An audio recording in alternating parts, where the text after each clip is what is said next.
Peringatan Hari Bakti Pekerjaan Umum dan Perumahan Rakyat berawal dari sejarah peristiwa heroik pada tanggal 3 Desember tahun 1945. Peristiwa heroik pada tanggal 3 Desember tahun 1945 bertempat di Gedung Sate, Gedung P dan W yang sekarang dikenal dengan nama Gedung Sate. Dipertahankan mati-matian sampai titik darah penghabisan oleh para pemuda atau pegawai Departemen Pekerjaan Umum. Karena mereka sadar bahwa gedung tersebut pada waktu itu dipergunakan sebagai kantor pusat departemen. Mulanya gerakan pemuda ini hanya menghadapi satu kekuatan lawan, yaitu tentara Jepang. Namun menjelang akhir bulan September 1945 di tanah air ini mulai mengalami tentara sekutu. Pada tanggal 4 Oktober 1945, kota Bandung dimasuki tentara sekutu yang diikuti oleh serdadu Belanda dan Nika. Sejak saat itu, suasana kota Bandung menjadi semakin tidak aman. Dengan semakin gawatnya situasi pada waktu itu, para pegawai dari kantor pusat Departemen Pekerjaan Umum di bawah pimpinan Menteri Muda Perhubungan dan Pekerjaan Umum Insinyur Pangeran Nur pada tanggal 20 Oktober mengangkat sumpah setia kepada pemerintah Republik Indonesia. Pada tanggal 24 November 1945 di bagian utara kota, meletus sebuah pertempuran yang hebat. Penduduk sekitarnya banyak yang mengungsi ke kota lain yang keadaannya masih aman. Waktu itu, Gedung Sate dipertahankan oleh Gerakan Pemuda Pekerjaan Umum yang diperkuat oleh satu pasukan badan perjagoan yang terdiri dari kurang 40 orang dengan persenjataan yang agak lengkap. Tetapi, bantuan yang diberikan itu tidak lama, karena pada tanggal 29 November 1945, pasukan tersebut lalu ditarik dari markas pertahanan Departemen Perhubungan dan Pekerjaan Umum. Pada tanggal 3 Desember 1945 jam 1 dini hari, waktu itu kantor Departemen Perhubungan dan Pekerjaan Umum hanya dipertahankan oleh 21 orang. Tiba-tiba, datang menyerbukan sebuah tentara sekutu Belanda dengan senjataan yang berat dan modern. Walaupun demikian, petugas yang mempertahankan Gedung Sate ini tak mau menyerah begitu saja. Mereka mengadakan perlawanan mati-matian dengan segala kekuatan yang dimiliki tetap mempertahankan kantor yang akan direbutnya itu. Mereka dikepung rapat dan diserang dari segala penjuru. Pertempuran yang dahsyat itu memang tidak seimbang. Pertempuran ini baru berakhir pada pukul 14. Dalam pertempuran tersebut, diketahui dari 21 orang pemuda, 7 diantaranya hilang. 1 orang luka-luka berat dan beberapa orang lainnya luka-luka ringan. Setelah dilakukan penelitian, ternyata para pemuda yang hilang itu diketahui bernama Didi Hardianto Kamarga, Muhtarudin, Suhodo, Rio Susilo, Subingat, Rani, dan Surjono. Pada tanggal 2 Desember 1961, satu hari menjelang genap dulu usia peristiwa 3 Desember 1945, tepatnya tanggal 2 Desember 1961, Menteri Pertama Insinyur Haji Juanda almarhum telah memberi pernyataan penghargaan tertulis kepada mereka para pemuda pegawai yang gugur pada tanggal 3 Desember 1945 dalam mempertahankan gedung yang pertama dari Departemen Pekerjaan Umum Republik Indonesia. Peristiwa 3 Desember 1945 ini telah tercatat dalam sejarah perjuangan bangsa dan sejarah perkembangan pekerjaan umum pada khususnya. Peristiwa ini telah mempersembahkan sabta taruna kesatrianya kehadiran Ibu Pertiwi dan melahirkan suatu korps pemuda atau pegawai pekerjaan umum yang mempunyai kesadaran sosial, jiwa kesatuan, rasa kesetiakawanan, serta kebanggaan akan tugasnya sebagai abdi masyarakat khususnya dalam bidang pekerjaan umum.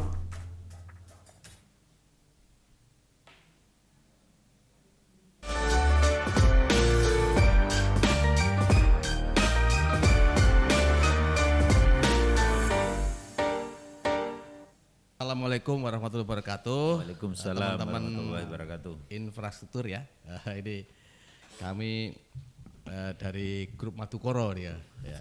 Teman-teman selamat siang.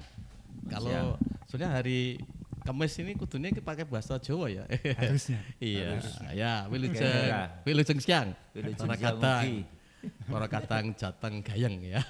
Kita gitu aja.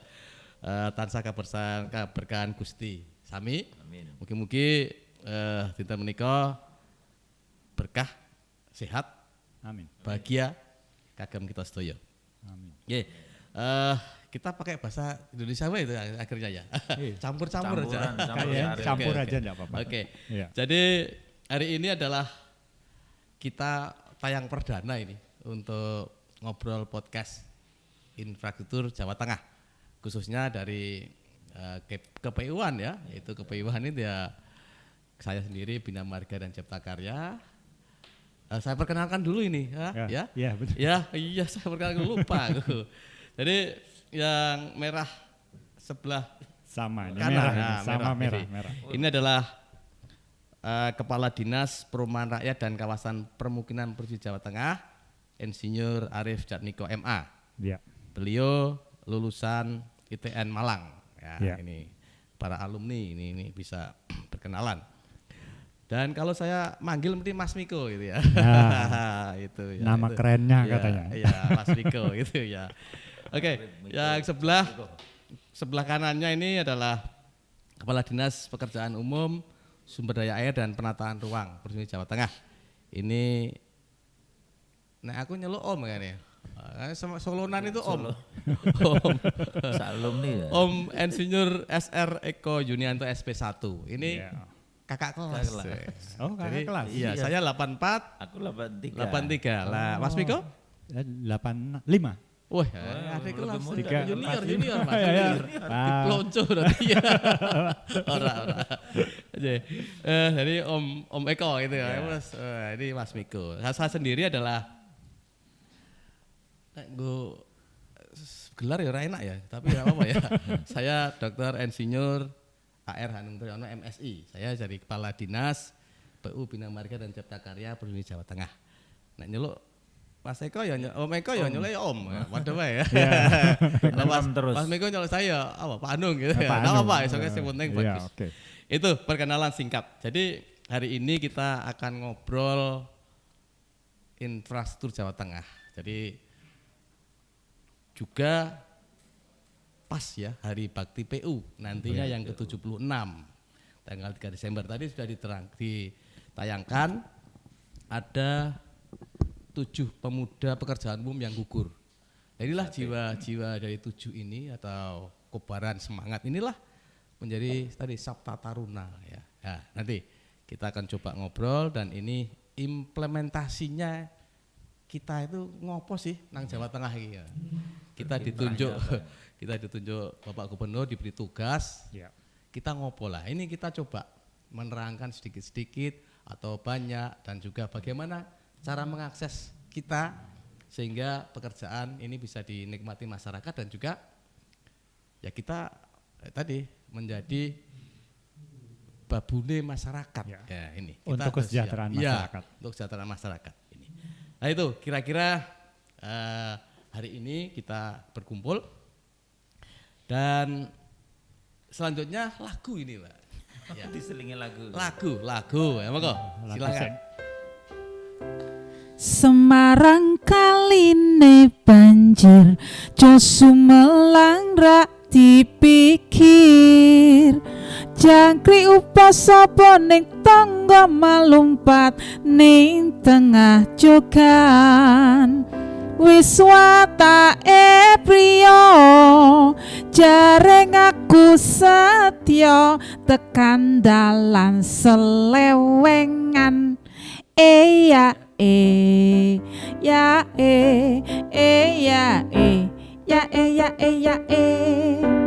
jangkrik genggong waning lirik sepi uwong. Nah, bagus banget ini. Ini namanya Mbak Yulia. Yulia Mbak ya? Selamat siang, Ya, nama Mbak saya Yulia. Ini juga teman kita ASN di Dinas PU Bina Marga dan Cipta Karya. Jadi di sini gratis semua ini. Gratis semua. Ya. Ya tadi ya Semarang kali ini banjir nih Mas. Mas Eko, Om Eko ini ya. Iya, Ya. iya. Tapi yang watake Priyo tadi mungkin Nah, ini enggak tahu itu. Siapa? oh rasa sih begini. Mungkin ini monggo Mas Eko. Jadi Semarang kali ini banjir ki piye ki Ko? Ya, kita coba lihat-lihat kegiatan kita. Apa sih yang kita lakukan? Monggo Mas Eko ya. Ye. Baik, kita ngobrol santai tapi mudah-mudahan mengena ya. Iya, sip. Tadi kita mengambil segmen yang kali ini banjir ya. Kalau yang perilaku laki-laki tadi kita skip dulu lah. Nah, sebelum kita berbicara banjir, ada baiknya kita share dulu. Ini kan Hari Bakti PU. Kita pakai brand PU bagaimana kita semangat ke-PU-an tadi yang sudah ditunjukkan ke Sabta Taruna, ya. tadi ya. Nah, PU itu kan menurut saya dari awal dulu itu kan terkenal ABC sebenarnya. Oh, iya, A iya. itu air, B Bina Marga, C Cipta karya. Cipta Karya. Yang paling konsisten tuh Bina Marga. Orang tahu berubah. Orang ono dinas jalan. Bina Marga konsisten. Kalau pengairan kan air kan dulu pengairan PSDA. Ya, sekarang ya. Pusdataru. Demikian juga. Nah, Saya tambah nggak konsisten, muncul baru. iya. Nah, 2017. iya. Iya. Benar. Coba kita Tapi pekerjaan kita konsisten. Pekerjaannya Yang penting itu konsisten. kita tetap berkualitas. Gitu. Iya. kita juga berbagi tentang tugas pokok fungsi kaitannya dengan perkembangan aturan ya dulu ya. Kalau dulu kan PU itu udah terkenal. Sekarang kan kita ada di Rumpun Madukoro, ke-PU-an itu ada mengemban urusan pekerjaan penataan ruang. Nanti Pak Miko ini ada di perumahan rakyat dan permukiman sendiri, ya. ditambah tugas pertanahan. Nah, Ya. PU itu dibagi yang sekarang pekerjaan penataan ruang ada 11 sub urusan.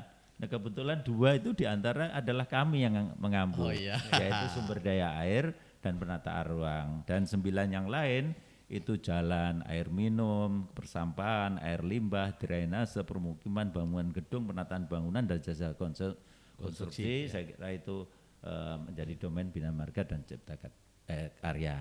Nah, ini kita mengenal itu sih dulu supaya kita membawa organisasi itu terarah kan begitu. Nah, kemudian apa yang aktualisasinya? PUSD Ataru paling tidak ada 2 subsektor tadi, yaitu sumber daya air dan penataan ruang. Nah, di Hari Bakti PU ini kita share terhadap kegiatan-kegiatan. Frame-nya kalau sumber daya air ada 4 pokok, yaitu yang pertama adalah mengenai pengelolaan dan pengembangan jaringan irigasi. Dan itu sudah dibagi kewenangannya. Dan kita cukup besar dari sisi tata ruang, kawasan pangan pertanian berkelanjutan itu 1.025.255 hektar. Lumayan lah. Wah, itu luar biasa itu. sebagai lumbung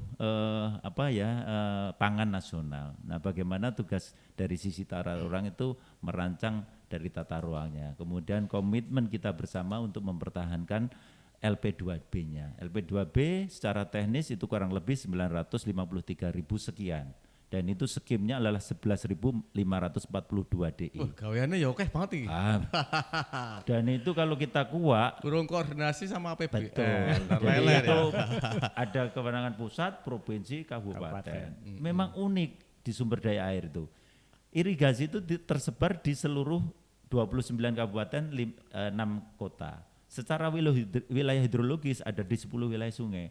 Wilayah sungai itu dibagi kewenangan. Jadi nanti jangan kaget ada di wilayah sungai kewenangan pusat, tapi kita juga punya kewenangan di sana. Ya, Nah, berarti inilah yang kita harus kayak share.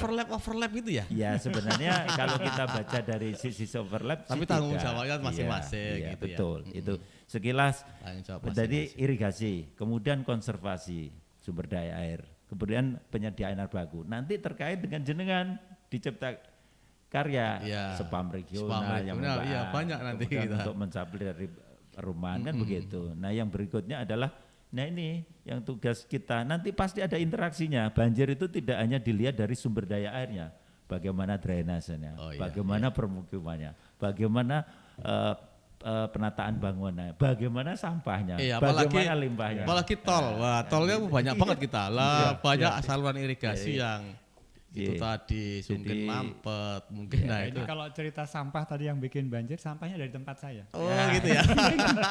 Permukiman. Jadi minimal ada 4 frame tadi, yaitu pengendalian banjir dan pengamanan pantai. Itu Oke, ya. frame kita. Dan kemudian tata ruang saya kira konsepnya ada di perencanaan, pemanfaatan dan pengendalian pemanfaatan ruang. Saya kira wadah kita. Kalau itu. tahun ini apa, Om?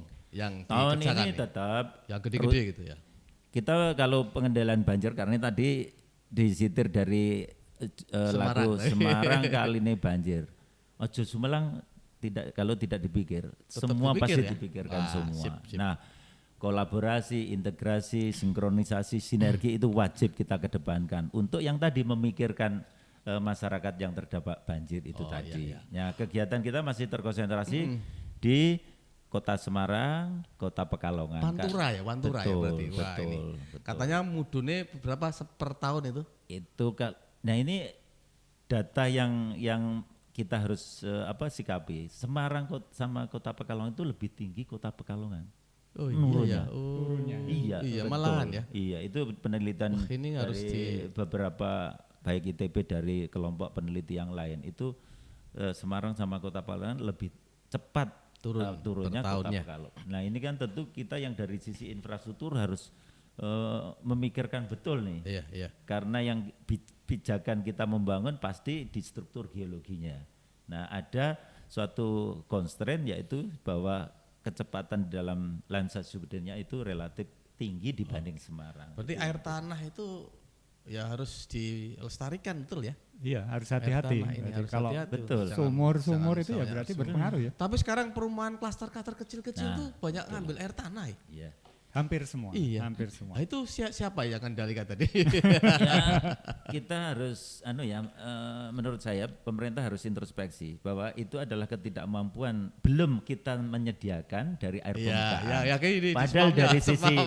water balanya PDAM ya. 80% itu belum dimanfaatkan. Oh, gitu ya. Nah, Itu air ini permukaan ya yang ada belum. kesempatan peluang Air di dalam permukaan, infrastruktur untuk mendayagunakan yang 80% air permukaan itu. Nah, salah satunya apa? Pasti jawabannya adalah membangun tampungan. Mau Iya. skala yang gede mau kecil. Kalau di desa-desa Iya, embung betul. gitu ya. Ah, itu Lumbung banyak, air, waduk lapangan, embung. Kalau yang gede Ya, BSN ini ya perlu waduk perlu lah. ini harus Nah, nanti kan yang manfaatkan spam regional. Ya, atau, diolah. Dulu ada istilah 1000 embung. Ya, betul. Nah, iya. Itu gerakan 1000 embung awal dari pemerintahan Bapak kita ya Pak Gop. iya. Dan hitung-hitungan sampai saat ini itu sebenarnya bukan programnya tetapi gerakan 1000 embung. Oke, gitu. Dan itu menurut data dari Bapeda itu sudah 1100 sekian lah. Sudah hampir 1200.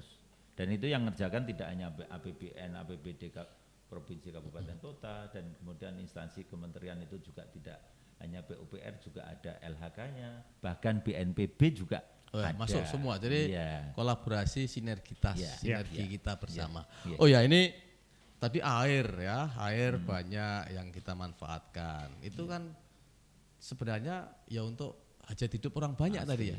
Pasti. Ya, ini coba sebelum kita masuk ke Mas Miko ya. Ya. Nah, ini lagu ya, Mbak Yuli. Lagunya apa ini? Oke.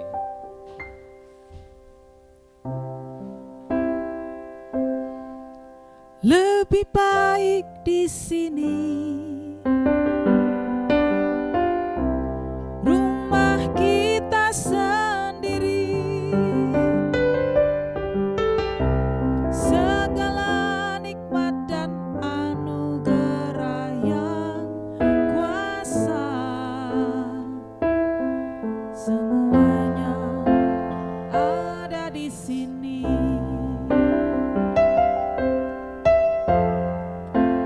Rumah kita.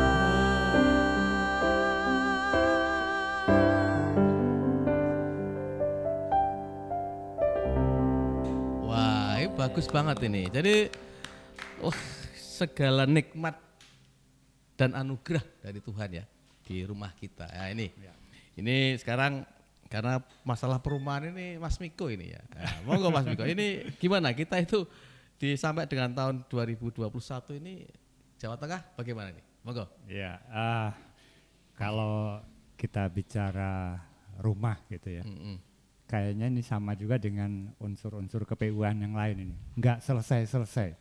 Ya, tetapi Iya, upaya karena kita kita bertumbuh. iya, Anak karena cucu dan penduduk kita lain-lain tumbuh itu. ya.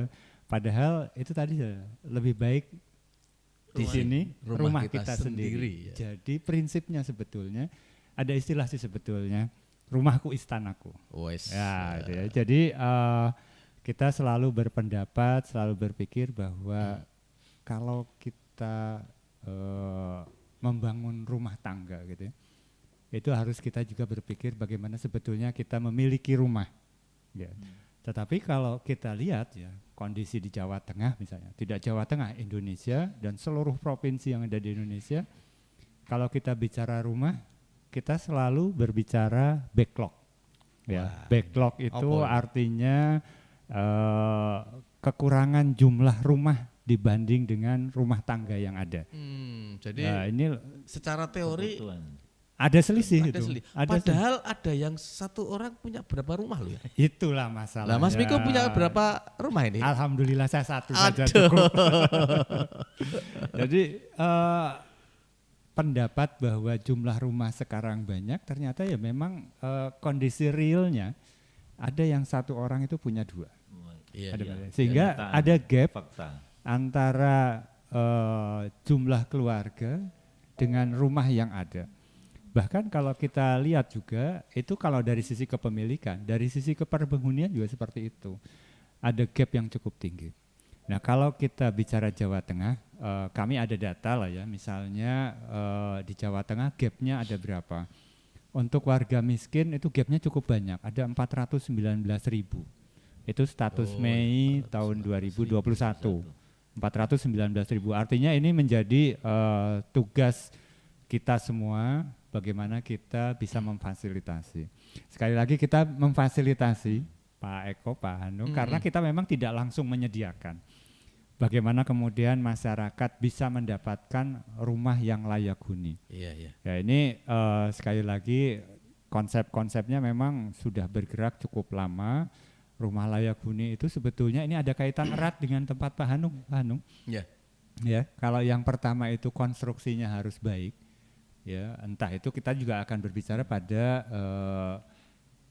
budaya lokal lah ya. Jadi tidak harus semua konstruksinya Beton gitu. lagi, Tapi harus, ada beberapa yang kayu begitu tidak masalah. Yang penting konstruksinya baik. Yang kedua ruas. Luasan juga ada standarnya lah ya. Kalau satu rumah itu berisi 4, kira-kira yang banyak itu sekarang kalau perumahan-perumahan itu tipe 36. Nah yang berikutnya itu harus punya akses air bersih. Jadi kalau keciptakaryaan kita bicara air bersih, di pemukiman juga ada PSU.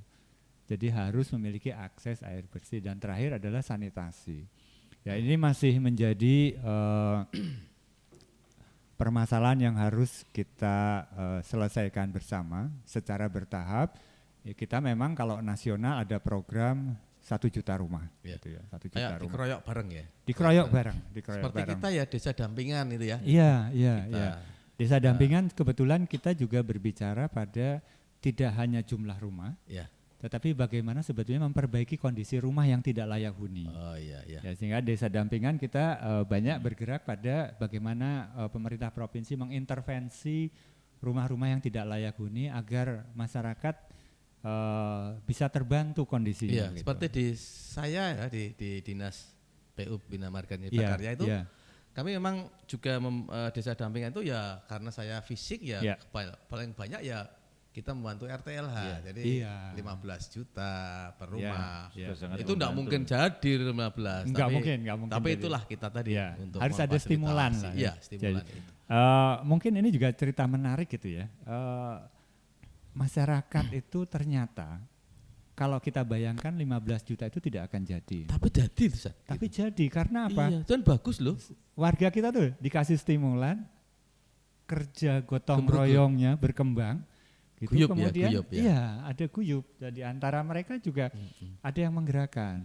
Jadi dari desa menggerakkan dan lain sebagainya. Itu terkait dengan RTLH, backlog. Nah kemudian di tempat kami juga ada yang terkait dengan kawasan kumuh. Ini juga hampir beriringan dengan Iya, keciptakaryaan gitu ya. Bagaimana kemudian kawasan pemukiman itu menjadi terbentuk, tetapi dengan jumlah penduduk yang semakin banyak, ini memang perlu kesadaran dari kita semua. Kita tidak bisa menangani kumuh itu sendiri. Tapi prinsip-prinsip itu sebetulnya Pak Hanung, Pak Eko, ini sudah dipikirkan lama. Ini saya punya ini ya.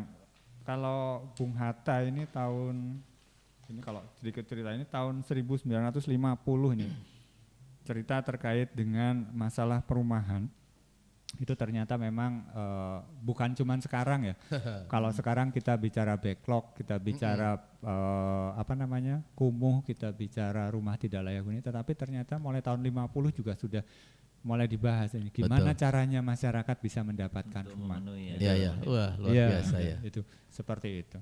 Nah, yang terakhir memang kita mulai tahun 2020 kita mencoba bagaimana menangani backlog. Gitu ya. Tapi ini juga terkait dengan stimulan. Di Kira-kira apa di Jawa Tengah nanti? Jawa Tengah kami membantu masyarakat. Kebetulan kita, walaupun masuk tema yang kedua, kami di perumahan dan kawasan pemukiman, kami ambil kebijakan visi misinya adalah terkait dengan miskin. Terus terang kami kesulitan di posisi bagaimana harus mengintervensi karena rumah itu undang-undangnya berbunyi itu adalah kebutuhan individu. Kebutuhan individu. Iya, kebutuhan individu dan pemerintah hanya memfasilitasi bagaimana masyarakat bisa mendapatkan rumah, bagaimana masyarakat bisa memperoleh bahwa informasi rumah-rumah itu di mana saja, bagaimana cara membangun begitu. Nah, sehingga kami memberikan stimulan untuk pembangunan rumah sehat tetapi melalui pembangunan baru. Itu kita menggunakan Ruspin, rumah unggul sistem panel instan, bantuan Pemprov 35 juta satu unit rumah, tapi tahan gempa. Inilah yang kita coba kembangkan di Jawa Tengah. Kebetulan kemarin tanggal 18 Oktober sampai tanggal 24 Jawa Tengah dijadikan studi horizontal untuk skala nasional. Karena di provinsi lain tidak ada. Yang tadi, yang apa tadi? Iya, Ruspin. Ruspin ya. Iya. Rumah unggul sistem panel instan. Wah, luar biasa ini. Ya, jadi hanya memberi bantuan 35 juta untuk komunitas ataupun untuk perorangan. Kemudian mereka dengan swadayanya bisa membangun rumah. Dan ini integrasi betul dari yang pusat belum ini. Nanti kita tunggu dari Pak Dirjen perumahan ini. Iya. Kita tunggu nih. Kebetulan hari PU. Iya. Nah, ini momennya barangkali nanti Pak Dirjen bisa mendengar. Dana APBN. APBN belum masuk. Oh, belum masuk. APBD di Cilacap itu ini ada perlu kita Iya. pergi nih. Jadi dulu kita kan mau kita mau ke mana itu? Ke Dirjen Cipta Karya. iya, harusnya kita roadshow bersama ini. Roadshow bersama cari sumber dana yang lain. DAK ke Cipta Karyaan misalnya. Lah ini kita belum ada ini. Pak Miko, menarik tadi. Ya. Berbicara kebutuhan rumah, ada backlog, kemudian ada pemenuhan kebutuhan individu. Terus kemudian kalau saya pandang ini kan kebutuhan pokok, sebenarnya kan pangan, sandang, papan. Ya. Pertama mesti pangan. Pangan nanti ada korelasinya dengan tadi LP2B. Ya. Kemudian sandang, ya kita mesti harus nyandang kan ini. Nah, yang papan ini, yang dalam benak saya, papan itu kan mesti membutuhkan lahan. Betul. Komponen penting di tata ruang itu enggak ada lain, yaitu lahan dan air. Betul. Itu pasti akan terkait. Pertanyaannya, punya rumah bagus layak huni, Orangnya banyune ya padha wae. Airnya ono air tanah. Ya. Ya, tambah mempercepat land subsidence. Ya. Nah, kita di sisi lain air permukaan masih sangat kaya. Nah, ini KPU-an interaksinya sungguh sangat kental. Bagaimana tadi mendaya gunakan air baku yang belum diolah. Ya kalau kita mau paling murah ya di Karanganyar itu mata airnya banyak. Lah makanya kita itu serumpun Madukoro ini luar biasa. Lu nggak bisa jalan sendiri. Nggak bisa jalan sendiri. Begitu. Kalau kita bukan kita mengunggulkan kita. Iya. Semuanya tadi pertama butuh air. Pasti mau rumah Ruspin mau apa. Nah, yang saya kritis adalah gini, tadi kan membutuhkan lahan. Nah, kalau itu pengembangannya itu taruhlah. Ya. Nah, itu nasib kita nanti ruang kita mau jadi apa ya? Iya, murah-murah ya. Harus ada strategi. Ya. Apakah rusak murah susun? Kemudian apalah supaya lahan kita pertanian nanti jangan-jangan dipakai permukiman. Iya. Nah, walaupun di dalam cerita tata ruang sudah ada. Nah, itu ya tata ruang jangan sampai jadi tata uang. Jangan diplesetkan. Iya. Jangan diplesetkan. Pokoknya kita harus komit itu. Tapi Pak Hanung, Pak Eko, memang menarik yang disampaikan Pak Eko ini. Salah satu syarat yang kami mintakan jika akan melakukan pembangunan yang tadi bantuan dari provinsi, harus sesuai tata ruang. Iya. Itu sudah pasti. Iya. Kemudian yang berikutnya, di kami juga ada istilah housing carrier. Housing carrier. Nah ini nanti ada ceritanya, apakah nanti tanah itu akan kita bangun semua untuk rumah? Ternyata memang tidak. Jadi kebijakan umumnya Bapak Gubernur adalah yang memang kita mengarah pada vertikal. Mengarah pada vertikal, begitu ya. Rusun ya? Ya, rusun. Dan housing carrier-nya itu sebetulnya kalau kita vertikal, pertama adalah pasti larinya ke rusunawa, sewa untuk masyarakat yang miskin atau MBR lah. Walaupun saya bilang miskin, tapi sebetulnya MBR tidak miskin karena miskin di bawahnya lagi. Nah, housing carrier itu harusnya dari rusun kembali ke rusun, tetapi yang tadinya rusunawa menjadi rusunami atau rusunawa harus meningkat. Ya, betul. Harus meningkat. Jadi tadinya rusunawa tipe 16 misalnya menjadi rusunawa tipe 36. Tapi nanti harus kembali kan kita tadi rumah kita ya. Artinya kita tetap milik walaupun tidak landed menjadi rusunami. Tetapi biaya memang cukup tinggi. Kita berbicara subsidi besar sekali di posisi situ. Sehingga kami memang sedikit agak loncak tapi upayanya adalah sewa menjadi milik. Nah, beberapa penghuni rusun yang habis masa kontraknya memang menjadi target kita untuk masyarakat itu bisa memiliki rumah. Ya. Peraturannya mendukung gitu. Peraturannya mendukung tapi apa namanya? Kemampuan untuk memiliki Stimulan bisa ternyata. Ini luar biasa. Iya, ya. Ini kalau Bisa, ceritainnya malah saya jadi. Iya. Jadi gini, berbicara dengan orang miskin yang bayangan kita, orang miskin. Mereka apa mungkin mau gitu ya. Malah nabung mungkin melihat. Satu, mereka ternyata setelah kita beri informasi ada bantuan Ruspin, ternyata cepat itu responnya. Nah, cepatnya itu memang ada dua hal. Untuk yang tidak punya uang, memang kita fasilitasi melalui BPR BKK. Kredit ya. Kredit tanah. Tagline-nya kita Jawa Ya. Tengah, tuku lemah oleh Umah. Wes, bagus itu. Jadi untuk lemah oleh Umah. mereka belinya tanah Iya. melalui kredit Ya. atau melalui tabungan. Ya. Kita beri bantuan rumah. tuku Nah, tanah, tuku lemah oleh Umah. Lemah untuk Umah. Orang Iya. bonus mamah ya. Enggak. Nah, itu kita berbicara seperti itu di Brebes. Pemilik tanah itu membebaskan ketua Pokmas untuk sak lunase. Oh iya. Jangka waktunya? Sak lunase. Nah, Iya. kejutannya 4 bulan lunas. Us. jadi antusiasnya tinggi ya. Iya. Itu perlu Iya, dibuat program kayak Prona itu ya. Iya. Kalau di pertanahan. Mungkin Itu Pak Hanung luar biasa. mengalami lah yang misalnya RTL Habina Marga. Swadayanya besar kan? Iya, Nah, cuma 15 saja tapi rumah jadi bagus. Ada yang jadi tipe 36. 40. Iya. Iya. Ternyata cuma di tadi stimulus tadi 15 gitu. bagus. Wah, pokoknya luar Iya. biasa. Jadi memang ada keyakinan mereka itu ternyata. Nah, berarti kan sebenarnya nanti ini Iya. sesi kedua ini Gus Gila. Oke. Iya. Ini makin menarik juga ya. Ternyata kita itu Nanti kurang berdekatan. waktunya nih. Iya, kapan-kapan kita undang lagi Kebutuhan nih. pokok. Kebutuhan pokok. Iya, kita undang lagi nanti ya. Coba sekarang kita ke lagu. Karena sudah sore ini. Monggo jalan sore ya. Jalan sore, kita berjalan-jalan sore-sore, mencuci mata sambil bercanda ria.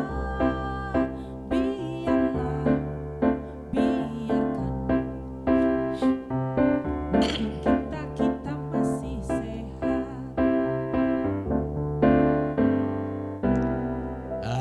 Ini jalan sore ya. Supaya Apa sehat. jalan sore-sore? Jalan-jalan sore. Ini loh. Sekarang ke saya ini yang harus menginformasikan jalan ya. Tadi ya. Hebat sekali. Jadi perumahan, terus urusan tata ruang, urusan air, luar biasa. Sekarang jalannya piye Jawa Tengah. Memang luar biasa. Jalan provinsi ada 2.404. Nah, ini kondisinya sih kalau menurut teman-teman yang kemarin survei 90% baik dan sedang. Yang agak rusak itu 10. Nah, ini 10%. Nah, ini tanggung jawab kami juga. Ya satu hal yang tadi karena musimnya udah masuk Ya. penghujan, kita juga harus siapkan ini. Apalagi kita punya tugas juga untuk standarisasi jalan. Nah, standarisasi jalan itu jalan kolektor itu ya, kita menjadi jalan provinsi itu menjadi minimal 7 meter. Memang tidak bisa semua di pegunungan, di Dieng itu ada yang menjadi bisa 7, tapi tidak bisa semua. Di Sirampok yang sekarang banyak amblesan nih, kemarin ada keluhan masyarakat. Wah, Saya ingin tanya Pak iya, Anong, iya, ini iya. saya penasaran ini. Bicara jalan gitu ya. Iya. Tadi saya seringnya juga ikut membantu jadinya ke masyarakat karena gini, setiap masyarakat itu nggak mau tahu itu kewenangan siapa. Iya, Pokoknya iya. wah jalan ini katanya. Iya, betul Dan betul. Itu ngeresponnya bagaimana Iya. Pak Anung? Karena Oke. di desa orang pikirnya wah jalannya rusak. Sekarang kan ke gubernur, Iya. jalan desa ke Iya, gubernur. iya. Pak Anung kayak gimana nih kerja? Bagus itu. Iya, Gimana, siap, Pak? ya. Ya, memang sebenarnya di dinas kami itu ada namanya aplikasi Jalan Cantik ya. Mungkin teman-teman sudah ribuan yang berapa Mas? 10.000 yang sudah Pengguna manfaat kan? sudah download ya, download. download. Jadi bisa download dari Play Store, nanti aplikasi tulis aja Jalan Cantik, nanti ikuti saja. Jadi di situ banyak masukan juga. Tadi juga Pak Gub juga memerintahkan kami bahwa ora iso sekarang dalan, pokoknya dalan semua kudu diurusi. Nah, Siap gitu. Jadi kami juga teman-teman itu mungkin nyekel WA itu tidak hanya cari status ya, tapi juga tadi melempar informasi ke sana kemari itu. Berarti sama juga ya Mas, misalnya kalau wah itu jalannya jalan kabupaten, terima dulu, Iya. terus kemudian koordinasikan dengan kabupaten. Bagaimana ini kalau responnya tidak begitu cepat ya dioyak-oyak kepala dinasnya gitu. Karena kebetulan di grupnya ada grup kepala dinas PU kabupaten kota. Jadi dengan WA ini lumayan lah kita ya mungkin ya rodo nek mengganggu juga. Bagi kita ini. Saya juga tertarik ini sistem yang Jalan Cantik ini. Iya. Ini saya membandingkan relatif dengan sumber daya air. Kita memetakan yang jalan, itu sebenarnya Google-nya kan sudah di tracking. Iya. Ya. Nah, kalau yang tracking sungai sama saluran sopo. Lah. Itu dari itu- sisi teknis dulu. Itu panjenengan kudu ndang gawe kuwi. Makanya itu. Heeh. Sakmono kae sungai sakmono kae. Lah. Tak ajari Mas. Itu trackingnya. Kalau di saya punya mobil sih. Lah panjenengan punya sepeda motor. Jalannya belum bisa. Atau mikul. belum tentu Ya alatnya bisa dipikul. diakses. Itu. Artinya itu sebenarnya jalan itu kan untuk membuat mappingnya itu sudah ada yang berintervensi. Nah, saya membandingkan kondisi yang ekstrim di tempat kami. Kami googling di manapun satu tempat itu pasti trackingnya rumono. Wong sungai, kecuali Purupuk. Iya, iya. Purupuk itu tanggul Bisa. dibuat jalan. Nah, kan melu Iya, iya. jalannya Iya. ketemu. Oke. Nah, inilah Oke. yang dari sisi teknis. Nah, itu Ya. PR Pak Eko ini. Gawe Saya aplikasi. juga ada Iya, iya. yang sistem gitu ya. RTLH Jawa Tengah itu ada 1,6 juta. Iya, iya. Di sistem kita sebagian sudah mulai satu rumah satu ordinat. Tapi tidak semua wilayah itu mudah dijangkau. Itu kerjasama dengan, kalau saya dulu pernah lihat malah tanya-tanya itu, kabupaten kota itu membuat titik-titik IMB Mas. Jadi Iya, satu rumah iya. itu ada IMB-nya. Jadi satu kawasan, satu kabupaten wilayah itu sebuah rumah diplototi bener, itu bayar dulu Iya. gitu. Itu Nah. coba nanti bisa dipakai itu. Yang jadi masalah yang tidak bisa di cover GPS. Oh iya. Jadi titiknya kelurahan. Waduh. Ada 10 rumah titik ordinatnya 1, Aduh, 20 rumah. Lah itu PR ADW, PR ADW. Tapi Oke. menarik memang Iya. harus pakai teknologi. Nggak Kalau bisa. ndak itu kita ndak tahu Ya. posisinya di mana Betul. wis ae. Nah, juga kita punya tadi masyarakat Bina Marga ya, Mas Bima. Itu kelompok masyarakat yang setiap rutin itu dia keliling. Ya. Jadi patroli jalan itu. Apalagi sekarang ini yang kemarin longsor di Kali Angkri ini ada 2 tempat. Tapi sudah teman-teman juga sudah. Nah, tugas saya lagi itu masalah keciptakaryaan ya. Itu ada persentase akses aman air minum perdesaan dan perkotaan. Ini juga kalau data sih ini kan kita ada aplikasi juga si Manis Cika namanya. Nah, nanti jalan cantik ya. Kok jibuknya cantik jam manis ya? Nggak ada tampan belum ada ini. belum ketemu aplikasi ganteng atau tampannya. Itu juga. Jadi juga kita lihat berarti persentase akses layak air minum juga ini spam tadi ya. Iya, iya. Nah, ini saya juga ngide-ngide Pak Eko yang dari Muria. Ya Mas ya. Jadi meriah ya. Ya nanti Ini sedang Air proses baku. untuk apa kesesuaian tata ruangnya. Iya. Sekarang sedang disiapkan amdalnya ya. Ya, kemarin Kajian waktu lingkungan Sukas hidup tahap kedua kan KPBU sudah KPBU. ada perjanjian Ya, itu. Nanti dari Muria kayaknya juga mau KPBU juga. Ya, skema mudah-mudahan KPBU. bisa. Yang menjadi problem adalah setelah sampai ke reservoir Iya. mau ke SR ini harga air Mas. Masyarakat banget. ini. Nah, harga air inilah yang menjadi masalah sampai masyarakat itu kadang terlalu tinggi. Masih dirasa Iya. terlalu tinggi. Iya. Padahal Pak Hanung, sekarang kalau beli aqua botolan berapa ya? Gitu loh. Iya itulah. Padahal Ya, prosesnya tidak sesulit membangun bendungan. mungkin juga perlu tadi superimpos ya, subsidi silang. Mungkin ada industri ya, Mas Eko mungkin industri itu yang ngambil sumur dalam di stop, misalnya begitu. Misalnya, Ya, ya. awas suka masuk, Harus, industri di stop, Ya, suplai. sebenarnya peluang Ya, untuk itu luar biasa. pemanfaatan air baku mau diolah menjadi air bersih, air minum itu prospektif. Tadi filosofinya kita harus ada kemauan untuk secara gradually mengganti eksploitasi air tanah karena dampaknya kita rasakan land subsidence Ya, ya, dan ya. itu belum injitable cost-nya yang harus kita hitung karena adanya land subsidence kan nggak pernah kita hitung. Kalau itu dihitungnya itu jauh lebih ramah kita. Padahal untuk tadi air. potensinya 80% tadi ya. Nah, air tanah ini saiki wilayah sopo ki Mas? Air tanah gini sampai 2002 masih teman SDM. Oh gitu ya, Iya, masih di SDM ya. Hanya sisi aturan. Kudune diundang ki jane ya. Oh iya. Masar. Oh, menarik Pak Anung. Ini masih Iya. masih soal kita itu satu rumpun, satu Iya. Madukoro, kudu kompak. Tapi kalau bicara secara fisik, nek aspal, kuwi mesti ketemu nih paling musuhnya banyu. Iya. Musuhan nggak? Musuhan. Masih banyu. Nah, ini memberikan suatu ilustrasi kita bahwa kalau kita jalan itu idealnya harus ada drainase yang memadai. Betul itu. Betul. Dan memang karena kita itu kondisi terbatasan pendanaan dan yang lain sebagainya. Kami juga punya aplikasi loh, Ki. Namanya Geram. Gerakan anti air menggenang. menggenang, Nah, iya. itu sangat efektif saat ini. Dan itu sasarannya mesti drainase. Iya, mengatur drainase. Jadi kalau di situ air mengenang berarti ada rekod, oh kurang drainase. Ya besok atau saat ini drainasenya dibersihin apa dibuat drainase alam atau kalau bisa dibangun. Nah, ini ya memang harus bibir-bibir sedikit-sedikit gitu. Iya. Air mengenang sedikit ya selesaikan semua selesai. Akhirnya nanti akan bisa tuntas juga. Karena ini juga tadi dia akan berkontribusi penuh dengan di Jalan Cantik. Iya, iya. Ya ini luar biasa. Jadi mudah-mudahan juga teman-teman yang di lapangan ndak bosen gitu.